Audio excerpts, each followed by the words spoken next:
Alright, hello everyone, welcome back to my YouTube channel. Today we're filming a little different location. We're in my room today. I usually film in my mom's room, but decided to mix it up a little bit. Today I'm coming at you with a very important video. I'm going to tell you and explain how to build a tattoo portfolio. I got a lot of questions on my portfolio tour video on sort of how I put it together, what to include, what not to include, and I thought I would just make a very specific, very precise video explaining it, because I haven't seen a lot of super specific videos out there. Most of them have been pretty helpful, but I wanted to get down to the nitty-gritty and get really specific with it, because I really wish I would have had a better guideline of what to exactly put in my portfolio and what to make. But I have 10 points in my little Hello Kitty notebook as per usual. We'll just get right into it. First thing you want to do is get a portfolio booklet. This is the one I did a tour of in that video, and it basically, if you don't know what one of these is, it just has a bunch of sleeves in it with a black sheet of paper in between, and it's just a formal way to show your work, and it always looks really nice and clean. I got this at a local art store, but you can get it at Michael's. It's literally $10. I can put a link in the description. I believe I got the 8x10 or 9x12. It's really up to you what you want to get. But around that size is good. I feel like 11x14 is a little big. You could still do it, but that's just a lot of big pages to work with. But yeah, this one is also 25 pages. I recommend doing 25 pages because it's very digestible. It's easy for artists you're going to flip through, and it's not too much and overwhelming. And a lot of questions that I got for this next one is, should I put digital pieces in my portfolio? I would say yes. I didn't. I wish I would have, because when I was actually going around, a lot of people asked me if I knew how to use Procreate and knew how to draw on an iPad, and I don't know, I didn't feel the need to because it was all on my Instagram, but I do wish I would have put at least 25% of the portfolio, just make it some of my digital work. You can kind of figure out that ratio for yourself, but I would have done 25% digital and then the rest physical, because physical art I feel shows a lot more skill than digital, just because there's a lot of shortcuts when you're working digitally. But definitely don't do 100% digital, you know what I'm saying? But you can figure that out for yourself. The next one is having a wide range of styles. You need to be able to do kind of everything and anything, yeah. And I made a list of all the styles that are typically included in a portfolio. I would personally lean towards more of what style you want to do. For me, it was American traditional, but we got American traditional, neo-traditional, Japanese, fine line, realism, new school, script, writing and stuff, Chicano style. I never see that. I'm from the East Coast, so that's more of a West Coast thing, but it'd be good to include. Woodcut designs, black work, and small tattoos. You want to make sure you have a couple sheets. I think I did 2 sheets of just tiny tattoos. They're just good because a lot of people ask for them. But yeah, I can do another video on explaining these styles if you guys want. That'd probably be good for me too, just to kind of research the styles and get to know their history and what they are fundamentally better. But that's just kind of a guideline to go off of. And a lot of questions that I got were about subject matter and how I come up with ideas and what sort of things to draw, you know what I mean? It can be hard sometimes, I get artist block all the time. So Pinterest is definitely a good source. I mean, it's cliche, yeah, but as long as you're not directly copying things, you just have to put your own twist on it, or get subtle inspiration and then do your own thing with it. And I decided to also make a list of subject matters that are popular in tattooing to sort of go off of. You can do faces, portraits, do your own twist on them, whatever. Pinups are really popular, especially in the traditional style, but you can kind of modify it in other styles too. Flowers, foliage, so like leaves and stuff. Skulls, you gotta have a skull in there somewhere, like, come on. Animals, you can do any animal that you want. You could do any of those styles in animals. Bugs, they're cool. Sun and moon tattoos, or sun or moon, whatever. Sacred heart tattoos are popular. Symmetrical patterns like mandalas and just, you know, symmetry in general. Pokemon, anime tattoos, kind of going into that realm, the more cartoony kind of style. Movie or show characters. I don't know what I just said there, but yeah, just any characters. You can do it in like realism or whatever, I don't know, cartoons. Food, fruits, food like ramen or I don't know, food you like, cake. And people like fruits, you know, maybe some olive branches. What are olives? Are they fruits or vegetables? I don't even know. That's not what this video is about. But swords and daggers, super popular. Definitely put some swords and daggers in there. Some cursive script, like they're really big, like pretty cursive script. It's really good to practice. And if you want to include the Japanese, some Japanese masks are really good.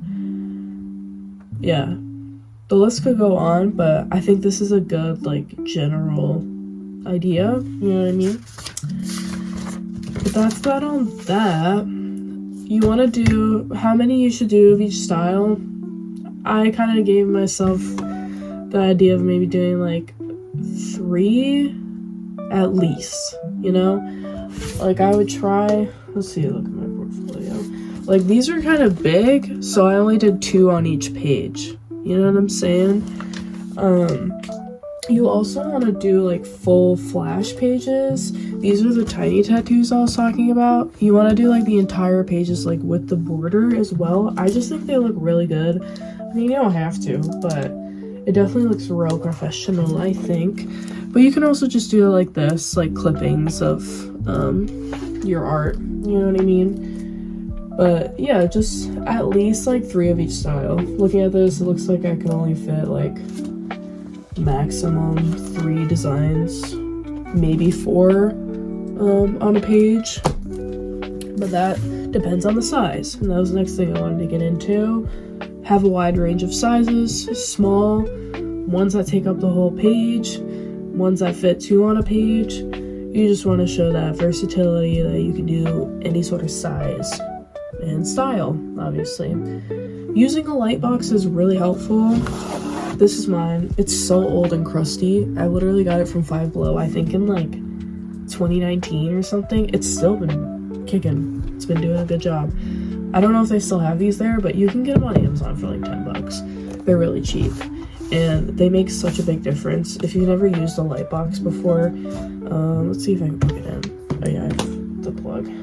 So, it's gonna be bright. But you just turn it on, and you can just put like a sketch you have on there, and then the final piece of paper, boop, on top, and trace it. So you have no sketch lines or anything like that. And it'll just give you the cleanest result, and it's so satisfying to do anyway, so I highly recommend. And the supplies that you should use when you're doing physical media, I recommend micron markers.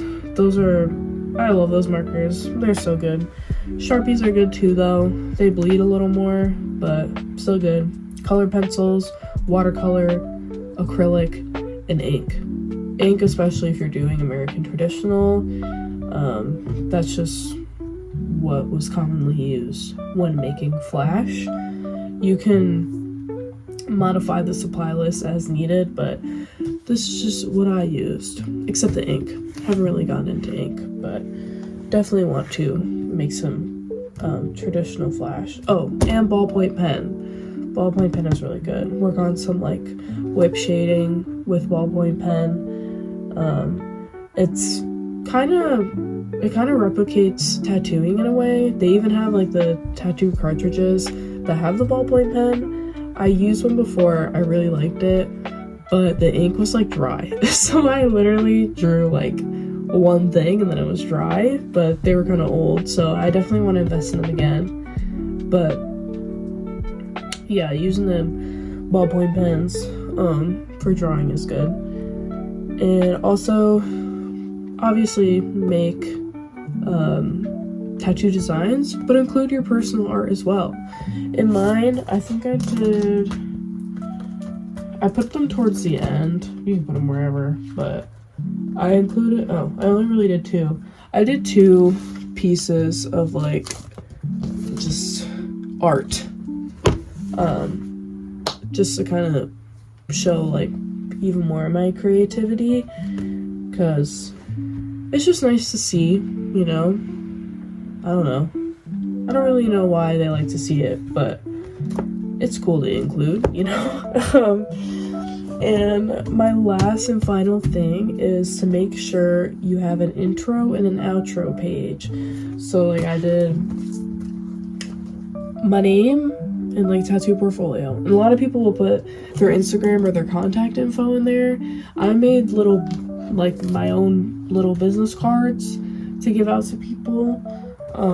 But you could do either or. It's just good so people know who you are and whose portfolio they're looking at. This also isn't necessary, but I put an end page. Got a lot of compliments on it though, because it's almost like reading a book, you know? You got your intro page and then your ending page kind of thing. But yeah, that was pretty much everything. One final thing I did want to touch on. Don't like tattoo before getting an apprenticeship. Like don't get an Amazon machine and like do fake skins or tattoos on people and go and show artists when you're looking for an apprenticeship, because it's really frowned upon in the industry. And unfortunately I did that. I was scratching for a while, and then when I got really serious and found out that it's really frowned upon in the industry, I put the machine down, and I just stopped doing that. I just don't recommend it, because you learn bad habits and it's just not good. And I just wanted to say that because it's become very popular and it's very easy to get a machine on Amazon and stuff, and just don't do it, because you will learn so much in an apprenticeship and you will learn so much faster and the correct way to do things. And yeah, and if you have and you were like in the same situation as I was and you're like, but I already did it, I just wouldn't mention it unless they ask. But don't lie about it, because you know, if that's gonna be your future mentor, why would you want to lie to them? So yeah, just don't lie about it. But that's everything. If you guys have any other questions, just let me know in the comments down below. I hope you guys enjoyed this video, of course. I hope everything I said made sense. If you have any other comments, like if you're an apprentice too, of things to include, feel free to leave it down in the comments. This was definitely just like a basic general outline. You don't have to follow this to a T, but just to kind of give you some guidance of where to start. You know what I'm saying? So, yeah. Alright, but let me know what other videos you guys would want to see. I might be doing a day in my life or something next. I don't know. We'll see. But have a great day, and namaste. Bye.